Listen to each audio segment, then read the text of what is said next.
Salut, je m'appelle Clément Frédère, je suis designer, photographe et vidéaste. Je suis diplômé de l'école du Paris en 2024 et je fais une petite vidéo pour vous présenter mon travail. Je vais débuter par vous montrer ce que j'ai fait à l'école. À l'école, j'ai travaillé autour du skateboard, qui est un sport que je pratique depuis plus d'une dizaine d'années. Et je me suis dit que voilà, il fallait enfin que je trouve un moyen de travailler autour de ça.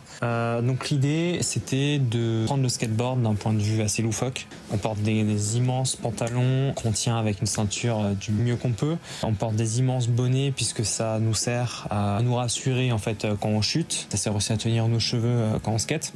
On porte des t-shirts cassés de partout, dégueulasses, transpirants. À l'école du Perret, j'étais en formation dans les métiers de savoir-faire et d'artisanat spécifiques à la haute couture. Moi, j'étais plus axé broderie, en fait, pratique de la broderie, design de la broderie, création d'échantillons. Donc là, on a par exemple une pièce sur laquelle j'ai travaillé qui est un bonnet extrêmement lourd, conséquent, qui va absorber tous les chocs en fait qu'on peut avoir. À savoir que ma collection, j'ai faite en collaboration avec Emmaüs Alsace, qui m'a fourni en jean en fait. Ce que vous voyez ici de cette collection, c'est upcyclé. Et moi, je trouvais ça vachement intéressant et important de traiter ce sujet, notamment à travers le skateboard, puisque dans le skateboard, c'est assez connu qu'on réutilise des matériaux, qu'on les upcycle, comme on dit. Qu'on va acheter des pantalons à Guérissol, par exemple, beaucoup trop grands pour nous, qu'on les achète 3 € et qu'on va les recoudre, on va mettre des patchs, on va essayer de les reprendre à la taille pour qu'ils soient à notre taille, tout en étant le plus large possible. Voilà. Bon, ça c'est le haut qui va avec.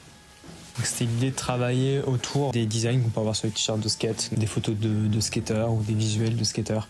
Donc moi je suis allé faire des photos de mes amis à Place de la République. Donc là on a sur ce t-shirt on a Gabe à l'avant et on a Beyoncé, il s'appelle Beyoncé Scott sur Instagram, à l'arrière. T-shirt complètement déchiqueté sur le côté. Ça avait défilé à l'hôtel de ville de Paris en collaboration avec des étudiants internationaux et la ville de Paris et l'école du Perret. Donc c'était assez chouette. Puis la pièce maîtresse un peu c'est ce pantalon qui est un pantalon extrêmement large à la taille, qui va avoir son caleçon qui ressort et qui va tomber sur l'arrière comme un décolleté en fait de robe de soirée. Voilà, c'était un peu l'idée de reprendre les codes traditionnels de l'haute couture qu'on peut retrouver par exemple chez Paul Poiret,